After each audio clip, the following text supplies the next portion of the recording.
एकांत, एकांत चाहिए मुझे।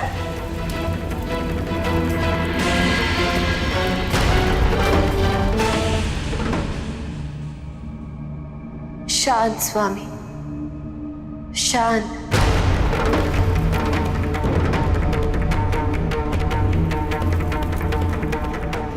बहन,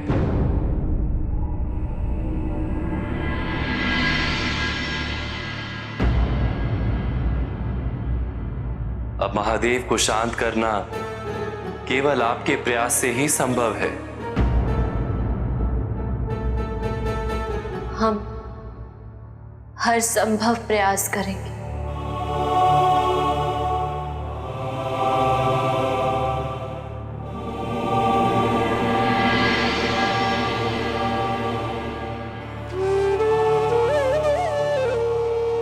स्वामी,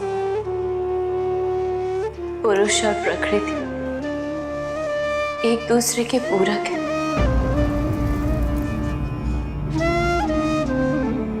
किंतु इस समय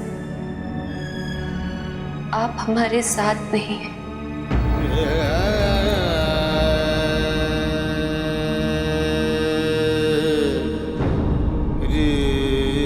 किंतु आपकी अनुपस्थिति में भी इस संसार के प्रति प्रकृति अपना दायित्व अवश्य पूर्ण करेगी। आपके क्रोध से जो अग्नि फैल रही है, उससे संसार की रक्षा हम अवश्य करें।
नमः शिवाय। समस्त संसार को जीवन देने हेतु और कितने अश्रु बहाएंगी मां।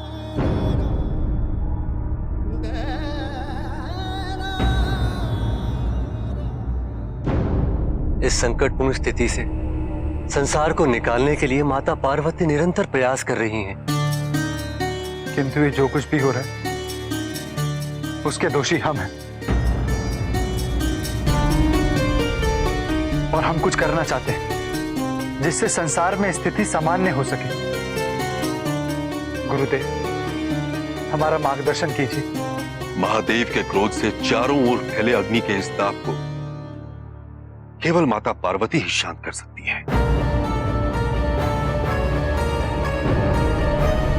आप सभी जाइए और उनसे निवेदन कीजिए। माता पार्वती ये आपको बता सकती हैं कि इस प्रकरण में आप सब अपना अपना योगदान कैसे दे सकते हैं।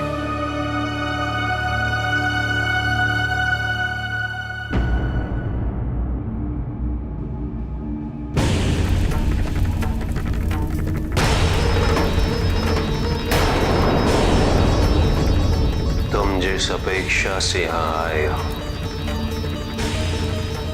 वो संभव नहीं।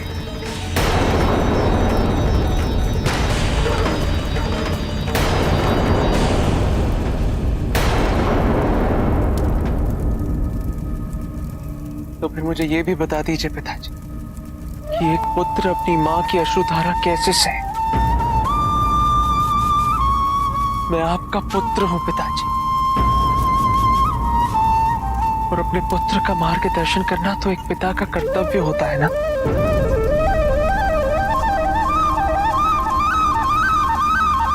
पिताजी, अपने क्रोध से उत्पन्न हुई इस अग्नि को शांत कर दीजिए। लौट जाओ कार्तिकेय।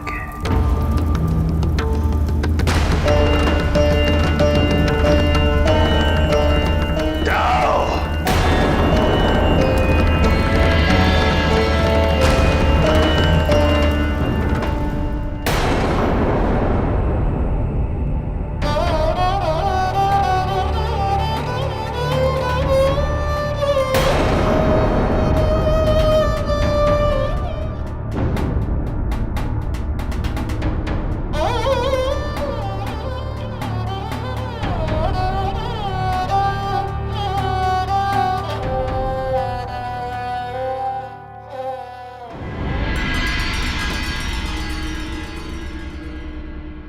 मैंने प्रयास तो किया, किंतु परिणाम उसके विपरीत हो गया।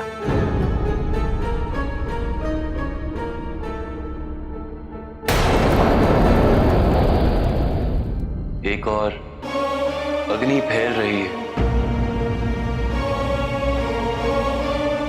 दूसरी ओर सभी मनुष्य महादेव के विषाद से प्रभावित होते जा रहे हैं।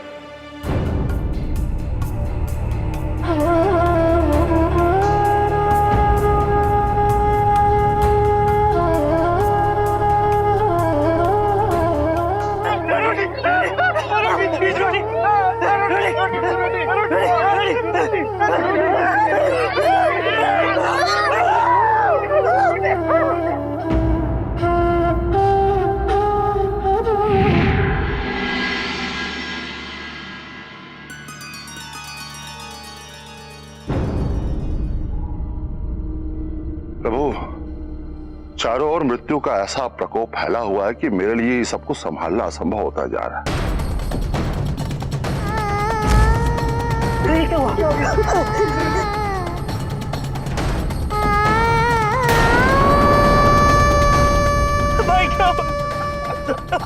लोग जीवन के प्रति अपनी रुचि खोते जा रहे हैं। यहां तक कि ऋषिगण अपने अपने शरीर का त्याग कर रहे हैं। महादेव स्वेच्छा से अपने पर नियंत्रण छोड़ते जा रहे हैं, और ऐसे में हम सबके लिए उन तक अपनी बात पहुंचाना और भी कठिन हो जाएगा।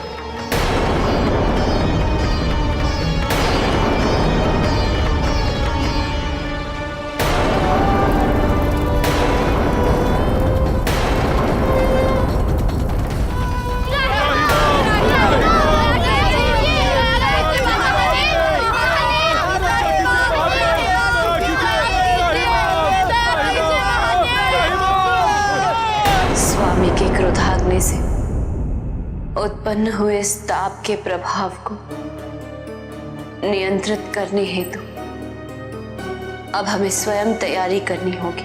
किंतु मां, क्या पिताजी को यह विनाश स्वीकार्य है? कहीं उनकी ये इच्छा तो नहीं कि संसार नष्ट हो जाए? नहीं पुत्र,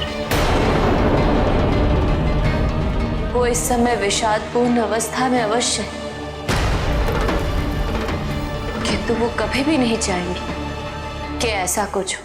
तो फिर वो स्वयं इस अग्नि को क्यों शांत नहीं करते थे? वो इस समय जिस अवस्था में पहुंच चुके हैं, वहां वो कुछ भी नियंत्रित करना नहीं चाहते।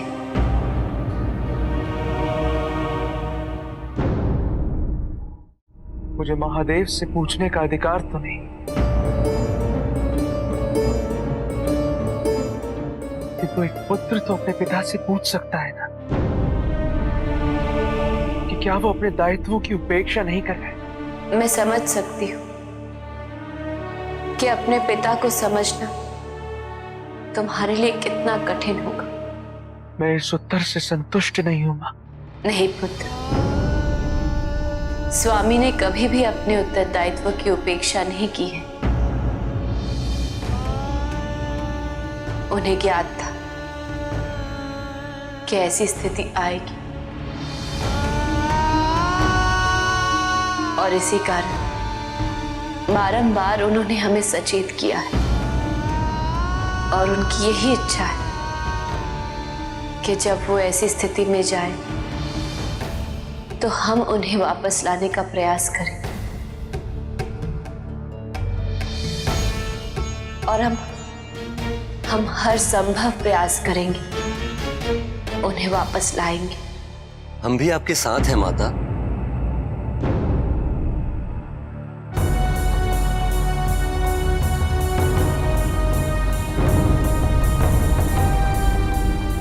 हाँ माता, कल से अमावस्या आरंभ होगी।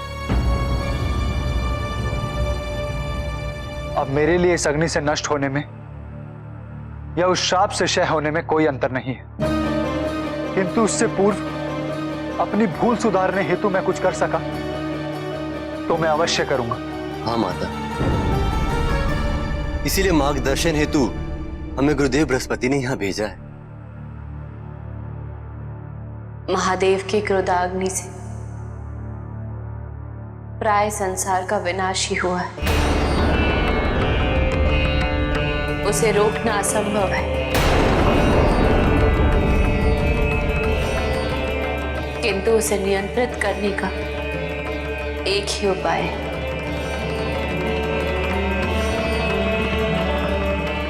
उसका रूपांतरण करना होगा। हमें इस क्रोधाग्नि की ऊर्जा लेकर कहीं और समायोजन करना होगा।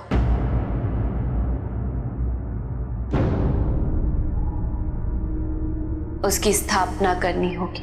किंतु ये कैसे संभव होगा मां? उसी प्रकार भैया, जैसे माँ की ऊर्जा सभी शक्तिपीठों में रूपांतरित हुई थी। हम भिन्न भिन्न स्थानों पर जाकर शिवलिंग की स्थापना करेंगे।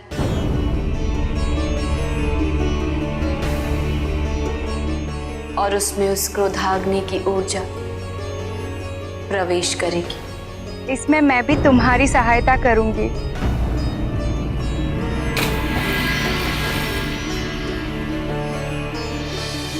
दीदी,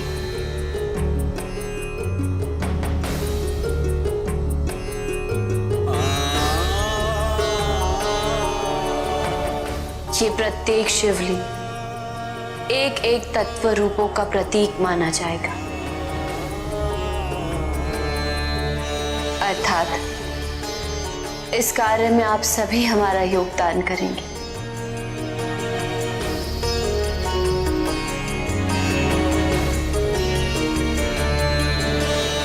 धन्यवाद माता, आपने हमारे ऊपर से एक भारी बोझ हटा दिया है।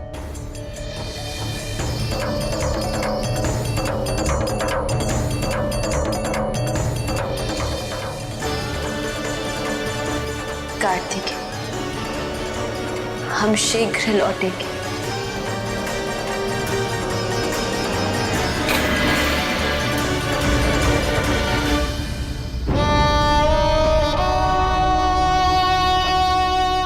नंदी, कल से तुमने कुछ भी ग्रहण नहीं किया।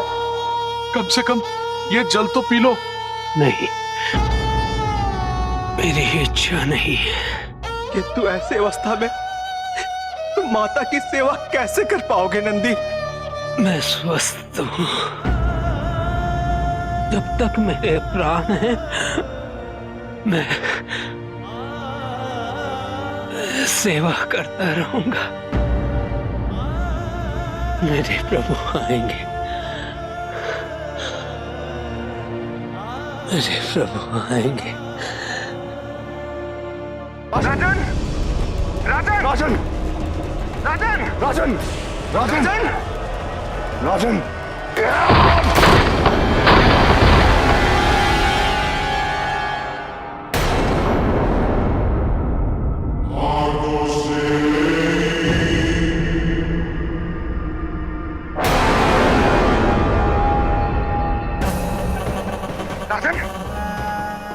राजन, आप जीवित हैं? मैं जानता था कि हमारे राजन इतने शक्तिशाली हैं, उन्हें कोई पराजित नहीं कर सकता। राजन, हम प्रतिशोध लेंगे। भूतनाथ को पराजित कर हम ये सिद्ध कर देंगे कि युद्ध तभी समाप्त होता है जब हमारे राजन चाहते हैं। चलिए राजन। और जीवित होते कदापि मेरे पिता ने मेरा उचित मूल्यांकन किया था। वो कलंक हूं मैं, अपने वंश पर कलंक हूं मैं। नहीं राजन, नहीं, ये भूतनाथ की एक चाल है राजन। आपको शंकाओं में घेर कर निर्बल करना चाहता है वो। आप इस राज्य के प्रेरणा स्रोत हैं। आपके साहस से हम सबको बल मिलता है। कसमान रहे, जब तक राजमाता जीवित नहीं हो जाती तब तक ये युद्ध समाप्त नहीं होगा। यही था वो, मेरे सामने, मेरे समक्ष। क्या सोचेगी मां? मां,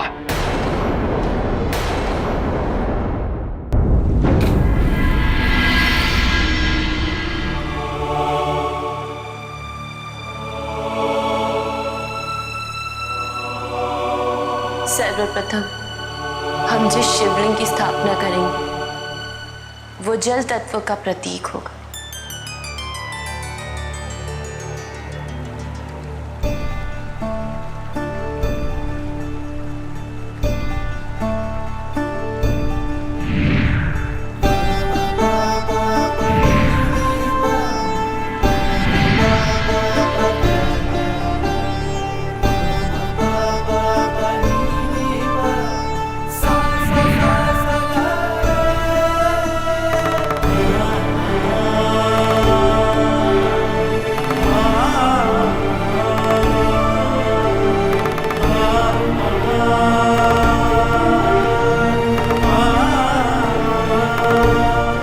वरुण देव,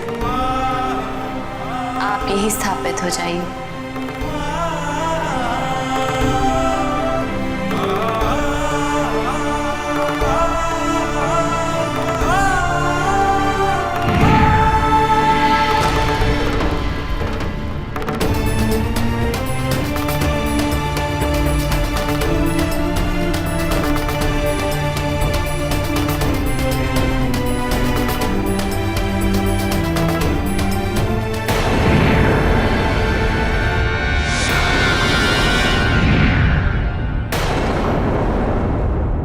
जो शिवलिंग बहन पार्वती ने अभी निर्मित किया है उसे अप्पुलिंगम के नाम से जाना जाएगा।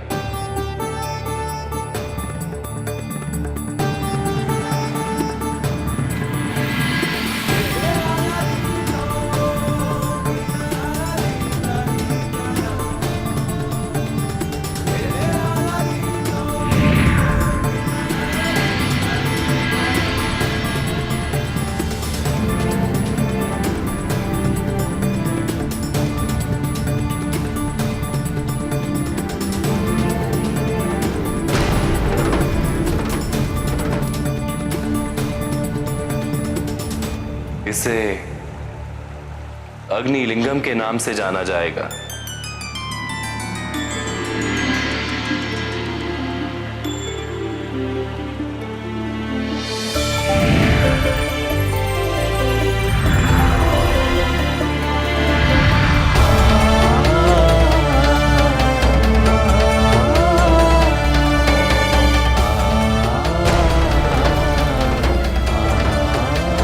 वायुलिंगम,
शिवाय।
महादेव की क्रोधा अग्नि से समस्त संसार की रक्षा करने के लिए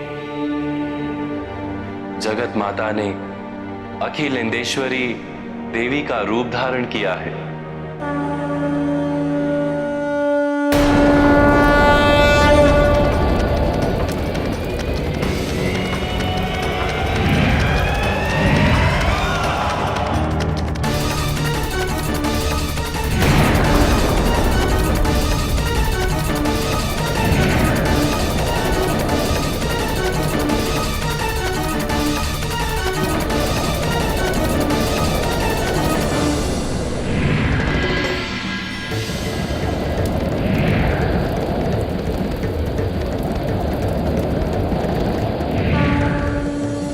महादेव की क्रोधाग्नि के इस अंतिम अंश को अखिलेंदेश्वरी देवी ने इस एक शिवलिंग में स्थानांतरित कर पृथ्वी लिंगम की स्थापना कर दी है।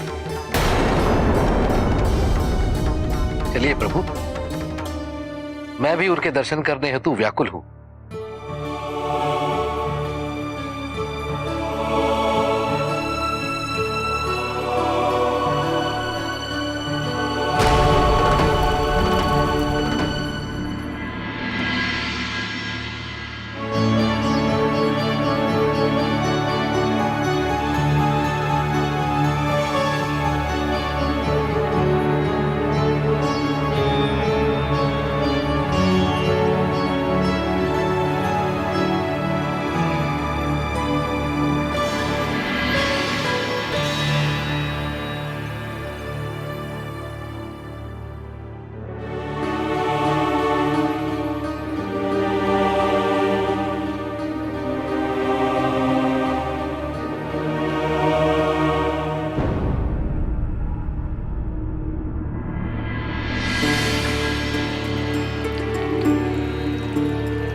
से चीरकाल तक महादेव के इस लिंग को दिगंबरेश्वर महादेव के नाम से जाना जाएगा।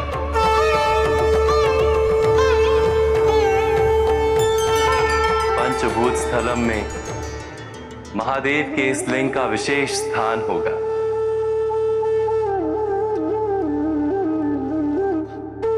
जल तत्व के लिंग मंदिर को जम्बुकेश्वर, आकाश तत्व के लिंग मंदिर को चिदंबरम नटराजर, अग्नि तत्व के लिंग मंदिर को अन्नामलैयर, वायु तत्व के लिंग मंदिर को श्रीकाल हस्तेश्वर नाम से जाना जाएगा। माता, आपने हमें पश्चाताप का यह अवसर दिया। हम सदैव आपके कृतज्ञ रहेंगे। नहीं अग्निदेव, हम तो माध्यम हैं। ये तो स्वामी की ही इच्छा थी कि आपको पश्चाताप करने का ये अवसर प्राप्त हो, और इसीलिए इन 5 लिंगों की स्थापना भी संभव हो पाई है।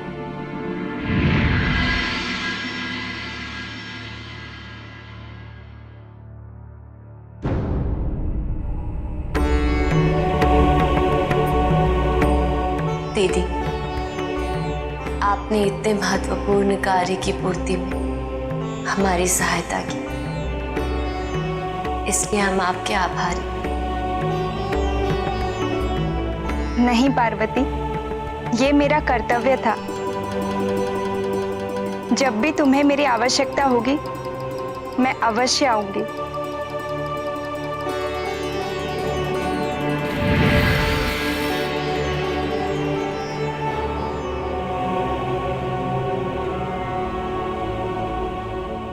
स्वामी का क्रोध कुछ शांत हुआ है। क्या आपको भी इसकी अनुभूति हो रही है?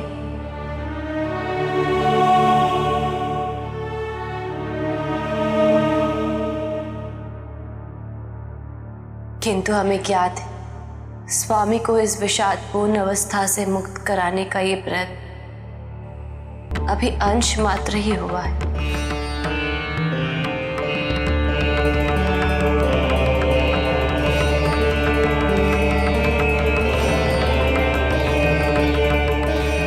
यदि स्वामी ने शीघ्र ही डमरू नहीं बजाया तो समस्त पृथ्वी लोक अपने उर्वरता से वंचित हो जाएगा।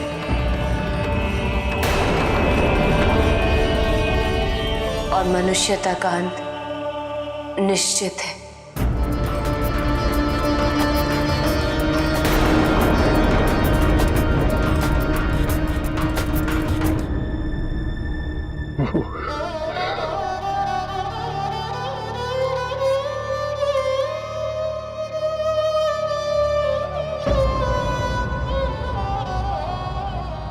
नंदी कैसा है? स्वास्थ्य में कोई सुधार नहीं है, अपितु और दुर्बल होता जा रहा है। इनमें इतनी भी शक्ति नहीं कि ये उठ सके और बैठ सके। ये तो कुछ भी ग्रहण नहीं कर रहे, ना जल और ना आहार। तो समझा समझा कर थक चुके हैं। अब आप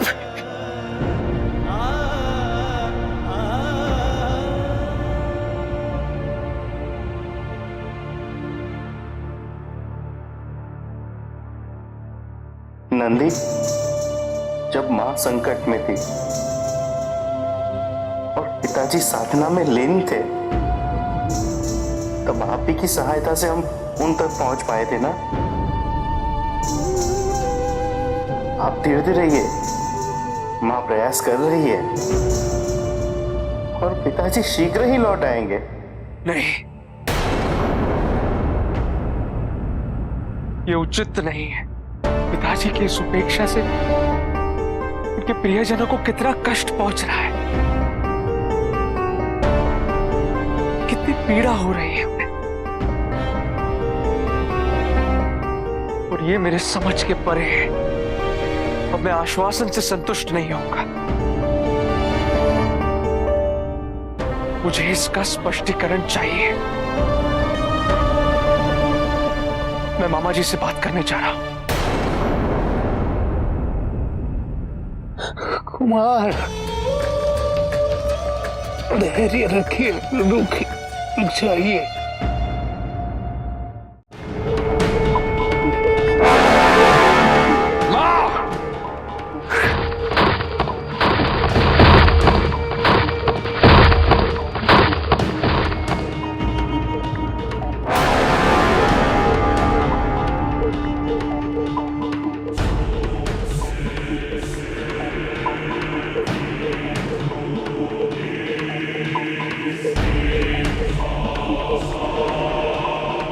नहीं,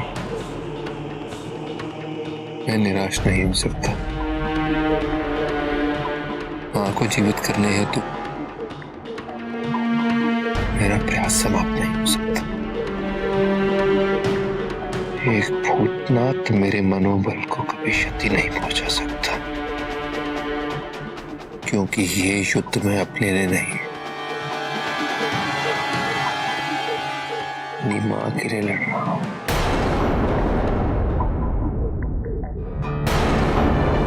स्पष्ट है कि अब तक पिताजी अपनी विषाद स्थिति से बाहर नहीं है। वो अवश्य आएंगे पुत्र।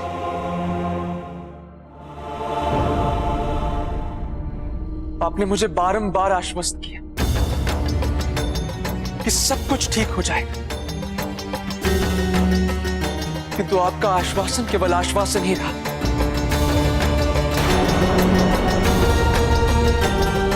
कभी यथार्थ में परिवर्तित ही नहीं हुआ। यदि सत्य इतना कटु है तो बताने में संकोच क्यों मामा जी?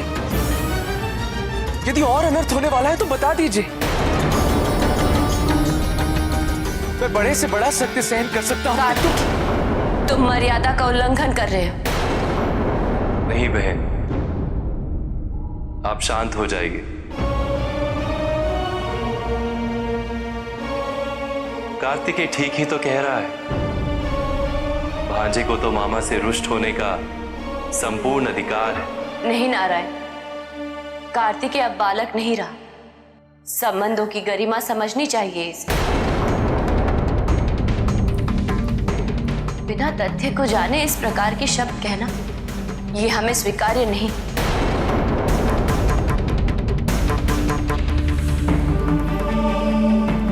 कार्तिकेय, किस तथ्य की बात कर रहे हो? किस आश्वासन की बात कर रहे हो तुम? क्या तुम्हें ज्ञात भी है कि अब तक जो कुछ भी संभव हो पाया है वो केवल नारायण के कारण?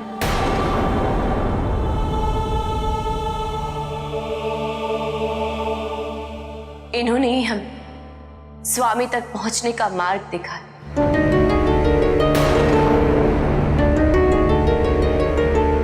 इन्होंने स्वयं जाके स्वामी को समझाने का प्रयत्न किया। इनकी सहायता, इनके मार्गदर्शन के बिना हमारे लिए स्वामी के क्रोधाग्नि को शांत करने का, उसे नियंत्रित करने का विकल्प भी नहीं सोचता हम।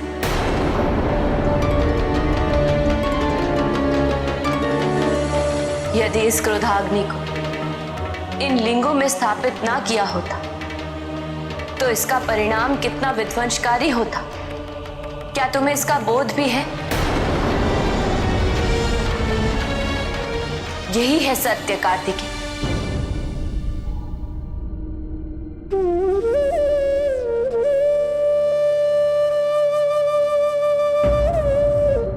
बहन, आप निराश ना हो। वो देखिए,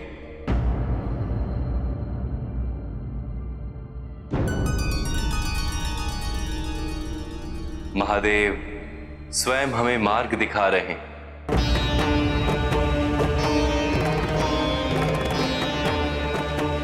उन्हें इस विषाद अवस्था से बाहर लाने का मार्ग।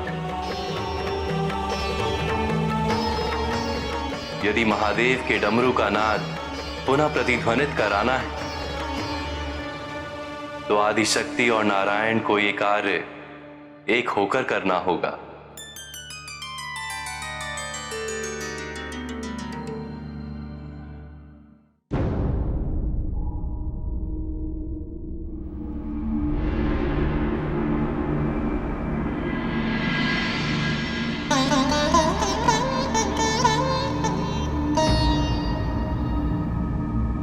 स्वामी,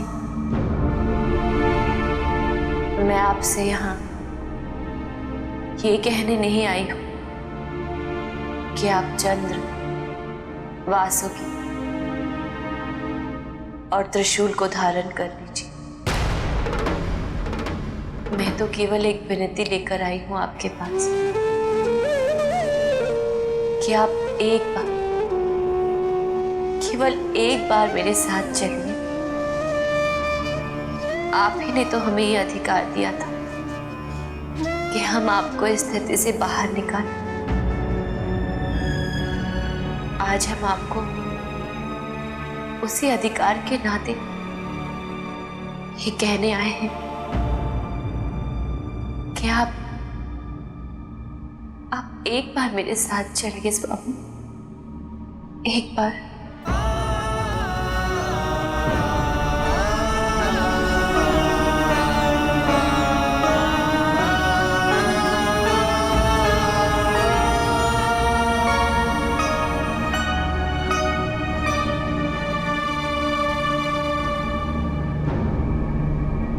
मैं चलूंगा तुम्हारे साथ।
सुनिए,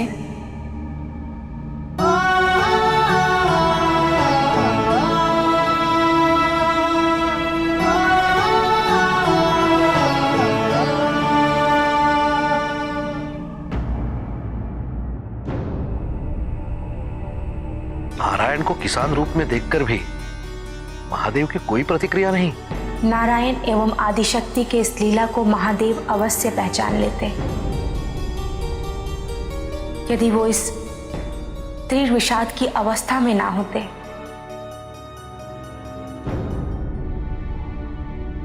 पधारिए, पधारिए। मैं धन्य हो गया जो मेरे यहाँ अतिथि पधारे, किंतु क्षमा कीजिएगा, अकाल के कारण मैं आपके स्वागत सत्कार में कुछ भी प्रस्तुत करने में असमर्थ हूं।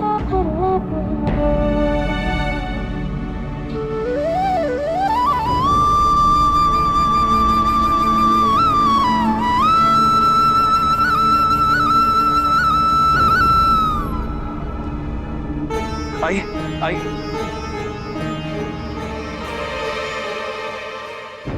चलिए राजन, आज एक युद्ध अपनी पूर्णता की, आपकी विजय की प्रतीक्षा कर रहा है। नहीं,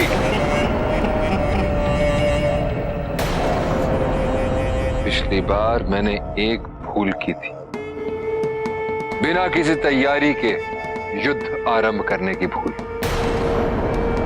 ये समझने की भूल कि यदि मेरा युद्ध एक देवता से है तो मुझे भी उसी के समान सशक्त होना पड़ेगा, और सशक्त होने के लिए देवताओं की दुर्बलता का लाभ उठाना पड़ेगा। किंतु कैसे राजन?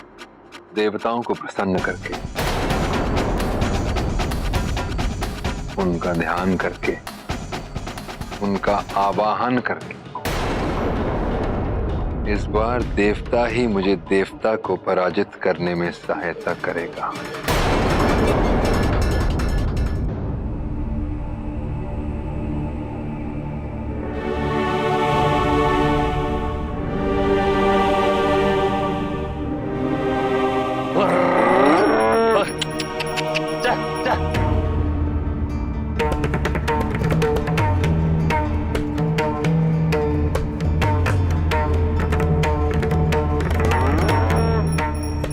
इस अकालग्रस्त शुष्क भूमि को जोतने के लिए इन ऋषियों को कष्ट क्यों दे रहे हैं?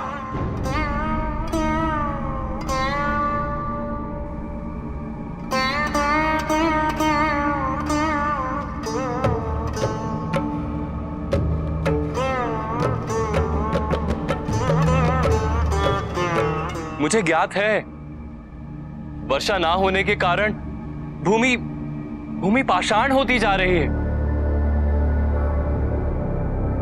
किंतु यदि मैंने खेती करना ही छोड़ दिया, मुझे भय है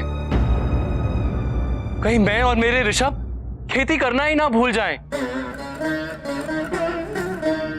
खेती करना हमारा कर्म है और धर्म भी। किसी ने मुझसे कहा था कर्म करो, किंतु वैरागी भाव से।